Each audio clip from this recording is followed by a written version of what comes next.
오늘 저에게 주시는 하나님의 말씀은 요한계시록 1장 4절 하반절부터 8절 말씀입니다. 요한계시록 1장 4절 하반절부터 8절 말씀까지 우리 함께 보시도록 하겠습니다. 신약성경 399페이지입니다. 제가 봉독하도록 하겠습니다. 이제도 계시고 전에도 계셨고 장차 오실 이와 그의 보좌 앞에 있는 일곱 영과 또 충성된 증인으로 죽은 자들 가운데에서 먼저 나시고 땅의 임금들의 머리가 되신 예수 그리스도로 말미암아 은혜와 평강이 너희에게 있기를 원하노라. 우리를 사랑하사 그의 피로 우리 죄에서 우리를 해방하시고 그의 아버지 하나님을 위하여 우리를 나라와 제사장으로 삼으신 그에게 영광과 능력이 세세토록 있기를 원하노라. 아멘. 볼지어다 그가 구름을 타고 오시리라. 각 사람이 눈이 그를 보겠고 그를 찌른 자들도 볼 것이요 땅에 있는 모든 족속이 그로 말미암아 애곡하리니 그러하리라. 아멘. 주 하나님이 이르시되 나는 알파와 오메가라. 이제도 있고 전에도 있었고 장차 올 자요 전능한 자라 하시더라. 아멘. 살아계신 하나님의 말씀입니다. 우리 잠시 기도하고 하나님 말씀 듣도록 하겠습니다. 하나님 아버지 감사합니다. 이렇게 다시금 주님의 말씀을 들을 수 있는 시간을 허락하여 주심을 감사합니다. 저희의 귀를 주님께서 열어주셔서 주님의 진리를 들을 수 있도록 하여 주시고 저희의 마음을 열어주셔서 주의 말씀을 잘 받아들일 수 있도록 하여 주시고 저희의 삶을 주관하여 주셔서 주님의 뜻대로 살아갈 수 있도록 저희를 이끌어 주시옵소서. 예수 그리스도의 이름으로 기도드리옵나이다. 아멘. 여러분 추수감사절 잘 지내셨나요?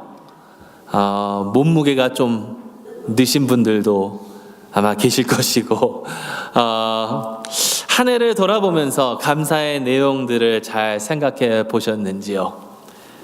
아니면 그냥 음식하고 쇼핑하고 또 풋볼 보는 그런 재미로 가득한 한 주말을 보내셨는지요? 그러면 참 생각을 해보면 감사하기가 그렇게 쉽지는 않은 것 같습니다. 늘 감사하기가.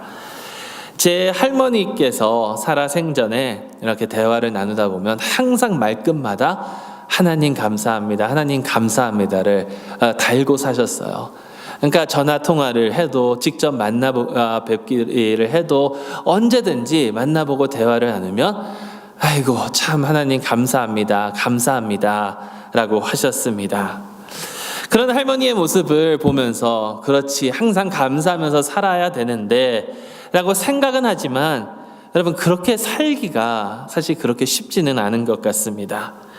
하나님의 은혜와 사랑을 생각하면 감사하지 않을 수 없는데 그럼에도 불구하고 우리의 삶 가운데는 감사보다는 불평과 원망 그런 소리들이 더욱 많이 나타날 때가 있습니다. 이러한 모습을 보면서 이렇게 감사하지 못하고 원망하면서 또 불평하면서 살아가는 우리의 모습을 보면서 그 유명한 정치 철학가인 마키아벨리의 말이 생각나더라고요. 정치 철학가인 마키아벨리는 그가 그 유명한 책을 하나 썼죠. 군주론이라고. 아마 한 번쯤은 들어보셨을 만한 그런 책입니다.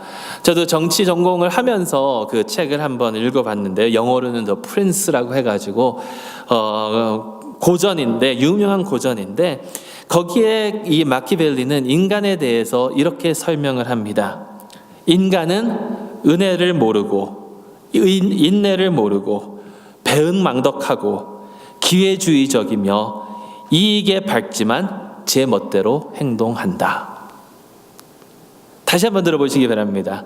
인간은 은혜를 모르고 인내를 모르고 배은망덕하고 기회주의적이며 이익에 밝지만 제 멋대로 행동한다. 여러분 어떤가요? 이 말을 어떻게 생각하십니까? 저는 이 말을 보면서 인간의 모습을 정확히 봤다라고 생각을 합니다. 우리는 하나님의 은혜를 모르고 주님의 뜻을 저버리고 감사드리지 않으면서 살아가고 있지 않습니까? 내 이득만 챙기려고 하고 이기적인 삶을 살아가고 내 뜻대로 되지 않으면 불평하고 또 대들고 또 욕하고 그렇게 살아가는 것이 우리의 모습이 아닐까요? 이런 우리를, 이렇게 배응망덕한 우리를 하나님께서는 그럼에도 불구하고 사랑하여 주셨다라는 겁니다. 이렇게 사랑을 받을 자격이 없는 우리를 사랑하셨으니 어찌 감사하지 않을 수 있겠습니까? 여러분, 추수감사절에만 지난 한 해 동안 하나님께서 주신 축복을 생각하면서 감사하는 것으로 끝날 것이 아니라 매일매일 매 순간순간마다 주님을 향한 감사가 우리의 삶 가운데 끊이지 않기를 주님의 이름으로 축원합니다.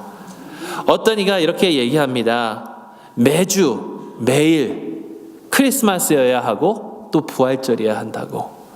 예수님의 탄생을 우리가 매일매일 기억하고 예수님의 죽으심과 부활하심을 매일매일 기억해야 한다고. 저는 여기에 그것뿐만이 아니라 매주 매일이 감사절이어야 한다고 더하고 싶습니다. 언제나 주님을 향한 감사가 끊이지 않기를 간절히 소망합니다. 오늘은 우리가 감사하면서 또 살아가야 되는 이유 한 가지를 더 말씀드리고 싶습니다. 교회력으로 보면 다음 주가 교회력 새해를 시작하는 주니까 오늘은 교회력 마지막 주겠죠. 한 해를 마감하는 그런 주일입니다. 이 주일을 교회력에서는 왕 대신 그리스도 주일이라고 칭하고 있습니다. 예수 그리스도께서 우리의 왕이 되심을 선포하고 이 왕이 귀환하시는 다시 오시는 그 날을 생각하면서 기대하면서 나아가는 그러한 날입니다. 예수 그리스도께서는 만왕의 왕이시오 주 중에 주님이십니다. 왕이신 예수 그리스도. 여러분, 왕이라는 이야기를 들으면, 왕이라는 그 단어를 들으면 어떤 모습들이 상상되시나요? 여러분, 왕이라는 단어를 들으면 그게 긍정적으로 여러분들에게 다가가십니까? 아니면 부정적으로 다가가십니까? 우리가 왕을 생각을 해보면 참 여러 그 유명한 왕들이 있습니다. 그 중에서는 좋은 왕들도 있고 또 그 중에서는 안 좋은 왕들도 있습니다. 저희 나라의 대한민국의 역사가 사실 왕정 시대가 대부분이다 보니까 떠오르는 그런 왕들이 사실 많습니다.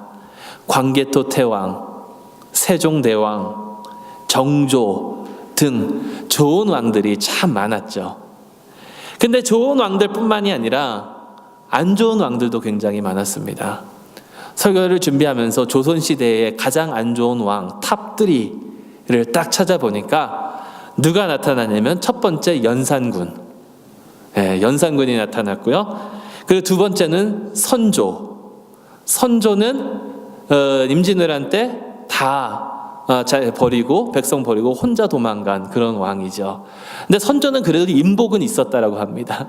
그래서 이순신 장군 같은 분이 선조 시대 때 이렇게 섬겼고요. 그리고 선조의 손주인 인조 등이 인조가 제일 최악의 왕이라고 이렇게 얘기하더라고요. 근데 여러분, 가만히 생각을 해보면 좋은 왕들보다는 안 좋은 왕들이 더 먼저 생각나지 않으세요?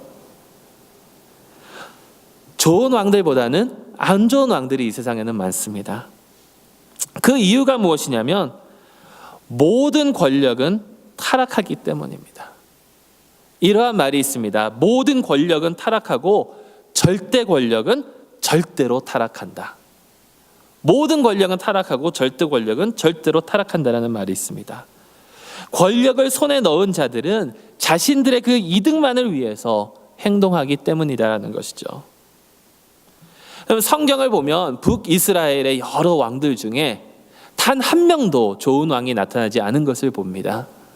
남유다는 그거보다 조금 더 낫지만, 그리고 왕이 조금 더 많았지만 그 많은 왕들 중에서도 좋은 왕들보다는 악한 왕들이 훨씬 많았습니다.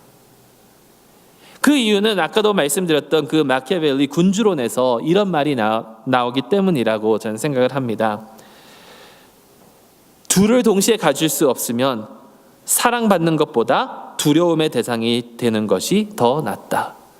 군주로서 사람들의 사랑과 또 두려움을 동시에 받을 수 없으면 사랑을 포기하고 두려움의 대상이 되라 하는 거예요. 군주로서 상대를 다치게 해야만 한다면 처참하게 다치게 해서 복수의 두려움이 없도록 해야 된다. 복수를 꿈꾸지도 못할 정도로 처참하게 짓밟으라는 얘기입니다. 마키아벨리가 또 했던 말이 이런 얘기가 있습니다. 정치는 윤리와 아무런 상관이 없다. 올바르게 행동할 필요가 없다라는 거예요. 정치에서는 내가 상대방을 누르고 비윤리적으로 행동을 해도 그 위치를 지킬 수 있으면 된다라는 것입니다. 여러분들, 이것이 대부분의 왕들의 모습이고 정치 지도자들의 모습입니다. 사실 요즘 현대 정치판도 이것으로 잘 설명을 되고 있지 않을까요? 그러니 예수님께서 왕이시라고 하면 이 세상 사람들은 예수님께서 왕이시구나 라고 긍정적으로 받아들이기보다는 거부 반응을 일으킬 때가 너무나도 많다라는 것입니다. 그렇지만 여러분, 예수님께서 이 세상의 왕들과 같은 이런 왕이실까요? 예수님께서는, 왕 대신 예수 그리스도께서는 과연 어떠한 분이실까? 그럼 오늘 본문은 왕 대신 예수 그리스도께서는 이러한 왕이시라고 설명을 합니다. 첫째, 그는 은혜와 평강을 주시는 분이십니다. 4장 하반절부터 5장 전반을 보면 이제도 계시고 전에도 계셨고 장차 오실 이와 그의 보좌 앞에 있는 7 영과 또 충성된 증인으로 죽은 자들 가운데에서 먼저 나시고 땅의 임금들의 머리가 되신 예수 그리스도로 말미암아 은혜와 평강이 너희에게 있기를 원하노라. 여러분, 먼저 이 은혜와 평강은요, 성삼위일체 하나님께서 주시는 것입니다. 이제도 계시고 전에도 계셨고 장차 오실 이. 우리가 8절에서 읽은 것처럼 주 하나님이 이르시되 나는 알파와 오메가라, 이제도 있고 전에도 있었고 장차 올 자요 전능한 자라 라고 하셨는데, 이것은 바로 성부 하나님을 가리키고 있습니다. 그리고 7 영이 있습니다. 여러분, 7 영은요, 영이 7개가 따로 이렇게 있다라는 것이 아니라, 사실 요한계시록에서 보는 이 7이라는 숫자는 완전한 숫자이고, 이 7이라는 숫자의 패턴이 계속해서 이어져 가는데, 이 7 영이라는 것은 성령님의 역사하심의 그 온전하고 완전한 모습을 보여주고 있는 것입니다. 그러니까 이제도 계셨고 전에도 계시고 전에도 계셨고 장차 오실 이는 성부 하나님, 7 영은 성령 하나님, 그리고 마지막으로 예수 그리스도께서 우리에게 은혜와 평강을 주신다라는 것이죠. 여기에 예수 그리스도의 모습은 3가지가 나옵니다. 충성된 증인이요, 죽은 자들 가운데서 먼저 나신 분이요, 그리고 땅의 임금들의 머리가 되신 분이라고 요한은 설명하고 있습니다. 충성된 증인, 무엇을 증거하고 계시는 분이실까요? 예수님께서는 하나님을 증거하고 계시는 분이십니다. 하나님의 진리와 하나님의 거룩하심과 하나님의 그 자비하신 그 성품을 증거하고 계시는 분이신데, 그것을 예수님께서는 당신의 삶을 통해서 증거하셨다라는 것입니다. 이 세상에 오셔서 온전히 하나님의 뜻대로 살아가시면서 하나님의 위대하심을, 하나님의 영광을 예수님께서는 증거하고 계셨다라는 거예요. 그리고 죽은 자들 가운데서 먼저 나신 분, 이것은 예수님의 죽음과 부활을 뜻하고 있습니다. 예수님께서는 사흘 만에 부활하셔서 우리에게 부활의 소망을 허락하여 주시는 분이시죠. 땅의 임금들의 머리가 되신 분, 왕이신 예수님이시고 다시 오실 그리스도 예수님, 이미 그 왕으로서 하나님의 나라가 선포가 되었고 예수님께서 그 나라를 다스리고 계시고, 또 예수님께서 다시 오실 그 날에 지금 확장되어 나아가고 있는 하나님의 나라가 이 세상에 온전히 임할 것이라는 것을 선포하고 있는 것입니다. 예수님의 삶과 예수님의 죽음과 부활, 그리고 다시 오실 예수 그리스도께서 성부 하나님과 성령 하나님과 함께 우리에게 주시는 것이 바로 은혜와 평강입니다. 여러분, 그렇다면 이 은혜와 평강은 과연 무엇을 의미하고 있는 것일까요? 은혜와 평강은 구원과 그 구원으로 말미암아 얻은 새로운 삶이라고 저는 생각합니다. 5장 하반절부터 6장 전반절을 보면 우리를 사랑하사 그의 피로 우리 죄에서 우리를 해방하시고 그의 아버지 하나님을 위하여 우리를 나라와 제사장으로 삼으신 그에게. 여러분, 사랑받을 자격이 없는 우리를 사랑하시고 죄의 포로로 사는 우리를 해방시켜 주시고 이제 하나님을 위하여 하나님의 나라로, 하나님 나라 백성으로, 또한 예배자로 우리를 변화시켜 주신 예수 그리스도의 그 은혜를 뜻하고 있다는 것이죠. 여러분, 은혜는 다 잘 아시겠지만 받을 자격이 없는 것을 받는 것이 은혜입니다. 주님을 배반하고 주님을 멀리한 우리가 그런 우리를 주님 곁으로 불러주셨으니 그것이 은혜가 아니고 무엇이겠습니까? 아까도 말씀드리지 않았습니까? 우리의 모습을, 인간은 은혜를 모르고 인내를 모르고 배은망덕하고 기회주의적이며 이익에 밝지만 제멋대로 행동한다. 이러한 우리를 사랑하시고 구원하여 주시고 자유케 하셨으니 그것이 은혜가 아니고 무엇이겠습니까? 주님을 섬길 수 있도록 주님의 나라로 또 주님의 제사장으로 삼아주셨으니 그것이 은혜가 아니고 무엇이겠습니까? 심판의 두려움 없이 주님 앞으로 화평으로 나아갈 수 있도록 우리를 해주셨으니 그것이 은혜와 평강이 아니고 무엇이겠습니까? 여러분, 여기서 우리가 이룬 것은 단 하나도 없습니다. 오직 예수 그리스도의 그 공로로 말미암아, 오직 저 십자가의 공로로 말미암아 우리에게 하나님께서 거저 주신 선물이다라는 것입니다. 여러분, 우리는 하나님의 나라입니다. 우리는 하나님의 제사장입니다.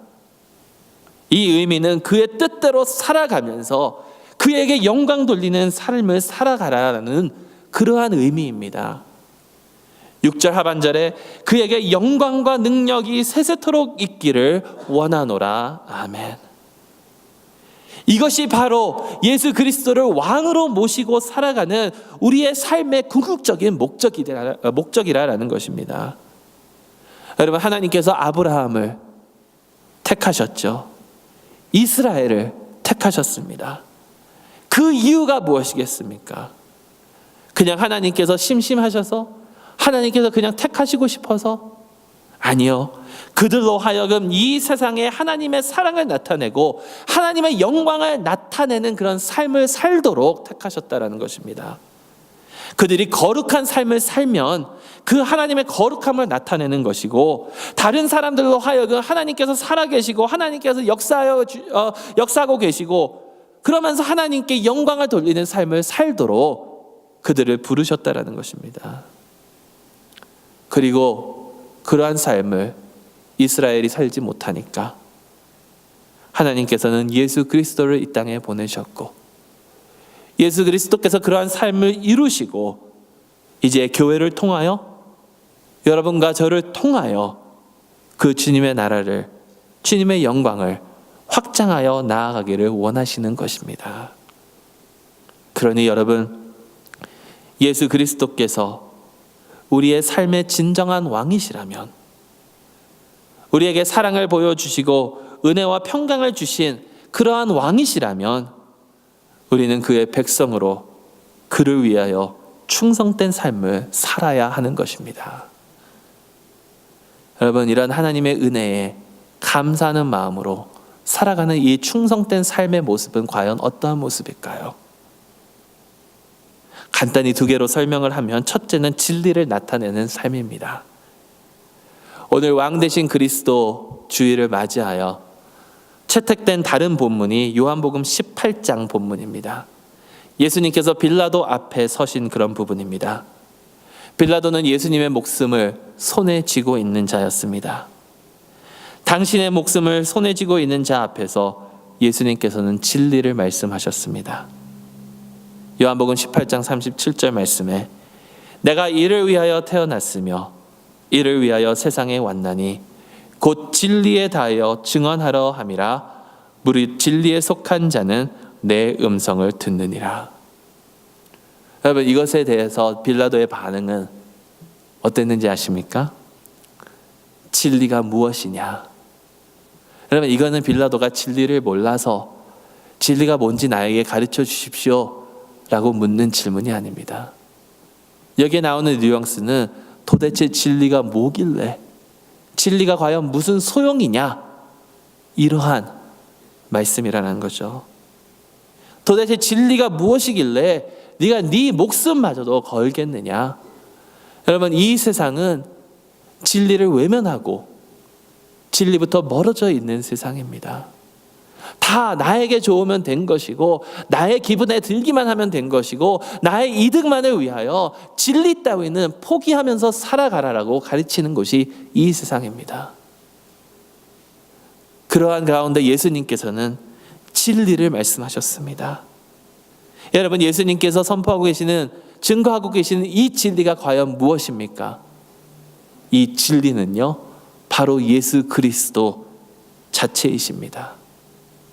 나는 진리요 생명이라고 예수님께서는 말씀하셨죠. 예수 그리스도만이 참된 진리이고 참된 이유이고 참된 의미입니다. 우리는 참된 진리이신 예수 그리스도를 늘 선포하면서 우리의 삶으로 증거하면서 나아가야 된다는 것이죠.